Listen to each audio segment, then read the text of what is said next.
안녕하세요. 망막박리 썰 푸는 남자 필리프입니다.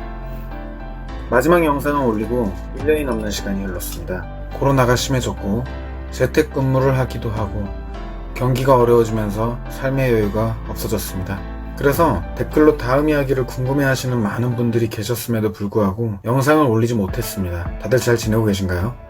오늘은 오랜만에 할 망막박리에 대한 이야기는 망막박리 환자 또는 망막박리라는 병을 예방하기 위해 섭취해야 할 보충제에 대해서 설명해 보려고 합니다. 아마 망막박리 수술을 했거나 수술을 앞두고 계신 분들이 가장 많이 궁금하신 점이 아닐까 싶습니다. 하지만 생각보다 망막에 좋은 영양소에 대해서 설명해주는 의사가 정말 많이 없을 겁니다. 그리고 블로그나 유튜브에도 그런 내용을 찾기가 너무나도 어렵습니다. 전에도 말씀드렸지만 제가 망막박리에 걸려서 수술을 하던 당시에도 그 어떤 병원에서도 망막박리를 예방하기 위해서 또는 망막박리 수술 후 눈의 건강을 위해서 보강해야 할 어떤 영양소라든지 보충제에 대해서 질문을 드려도 딱히 좋은 대답을 해주는 의사들은 없었습니다. 자, 이상하죠?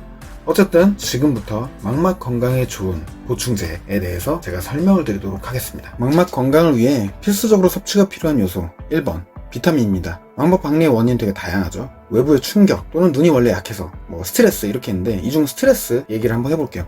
스트레스는 활성산소라는 걸 만들고요. 그 활성산소는 각종 혈관에 좋지 않은 영향을 주고요. 그리고 망막세포를 공격하는 역할을 하죠. 우리가 가장 많이 하는 비타민C 얘기를 한번 해볼게요. 최고의 황산화제죠. 우리 몸의 신진대사를 활발하게 하여 각종 순환에 좋은 역할을 주고 면역 기능을 높이기도 하고 활성산소의 공격으로부터 우리 몸을 지켜줍니다. 만병의 근원이 스트레스라는 말을 아시죠? 우리 몸은 피로와 스트레스에 발생하는 활성산소로부터 많은 병들이 시작된다고 하잖아요. 이 비타민C를 비롯한 다양한 비타민들은 좋은 황산화제가 되고 있어요.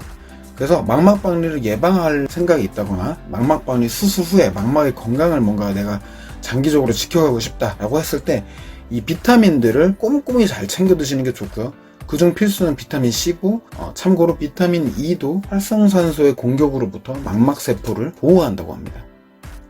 망막의 건강을 위해 필수적으로 섭취가 필요한 요소 두 번째, 바로 오메가3입니다.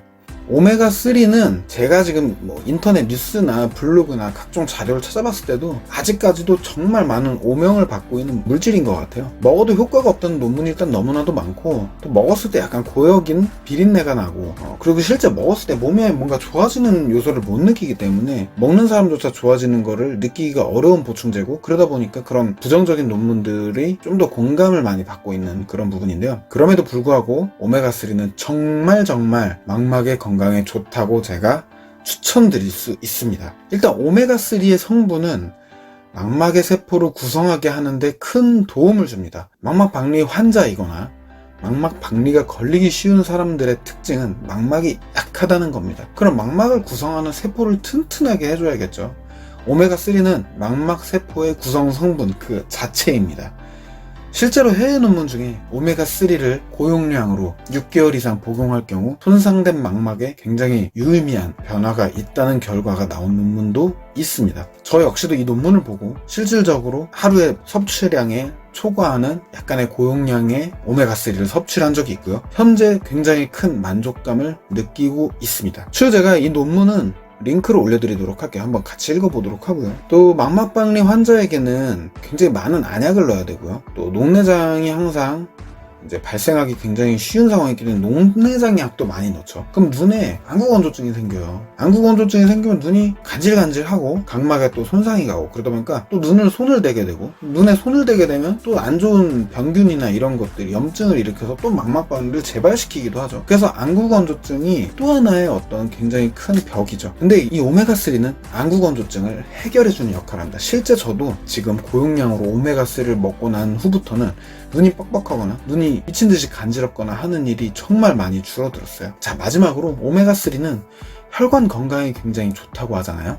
우리 몸에 있는 혈관을 싹 청소를 해주는 거죠. 망막박리나 녹내장의 발생 원인에는 망막으로 향하는 혈관의 건강에도 영향이 있습니다. 그래서 당뇨병 환자들처럼 혈관 건강이 안 좋은 분들이 망막 질환이 많죠. 오메가3는 혈관 청소를 해주면서 자연스럽게 눈에 향하는 혈관의 건강도 개선해줍니다. 자, 이쯤 되면 오메가3가 망막에 얼마나 좋은 요소인지 아시겠죠? 망막 박리 외에도 황반 변성, 녹내장, 각종 질환으로 인해 손상되는 그 망막에 도움을 주는 고마운 녀석입니다. 다음에 시간이 나면 좋은 오메가3를 고르는 방법 등에 대해서도 설명할 수 있도록 하겠습니다. 오늘 망막의 건강에 도움이 되는 보충제에 대한 설명을 했었는데요. 아마 구글링을 해도 이런 상세한 설명과 함께 또 저처럼 자신있게 망막 건강에 도움이 되는 그런 보충제에 대한 설명을 못 들으셨을 거예요.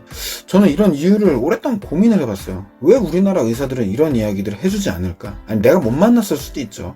아마 한국의 의료는 철저하게 현상 그 자체에 대한 처방적인 개선이나 아니면 수술을 통한 즉시 제거, 이게 목적이 되는 의학이 좀 중심이 되는 곳인 것 같아요. 요즘 말하는 이 기능적 의학이라고 하잖아요. 장기적으로 어떤 환자의 부족한 부분을 보충해가고 밸런스를 지켜가고 이런 식의 접근은 좀 아직 없다라는 거죠. 그래서 제가 정말 많은 시간 동안 병원을 오랫동안 다녔는데 근시안적 처방만을 항상 제안받았고 그런 의사들만 만나다 보니까 실질적으로 제 눈이 좋아지는 것을 느끼기가 많이 어려웠어요. 또 긍정적인 이야기도 많이 안 해줬고요. 다소 이런 부정적인 이야기를 드려서 여러분들에게 너무 죄송하지만 전 지금 무난하게 사회생활을 하고 있는 사람인데 그럼에도 불구하고 눈에 대해서는 잘못된 의료인이나 지식인들을 만나서 많은 부작용으로 인해서 큰 어려움을 겪어본 경험이 많은 사람이기 때문에 이런 이야기를 할 수 있는 것 같습니다. 아마 저와 같은 경험을 하신 망막박리 환자분들 많을 겁니다. 세상에 혼자가 된 듯한 기분, 의사들조차 나의 아픔을 깊이 있게 알아주지 않는 듯한 느낌, 가족들에겐 아무리 이야기해도 제가 느끼는 고통, 사실 깊이 있게 알아주지 못하죠. 하지만 힘내십시오.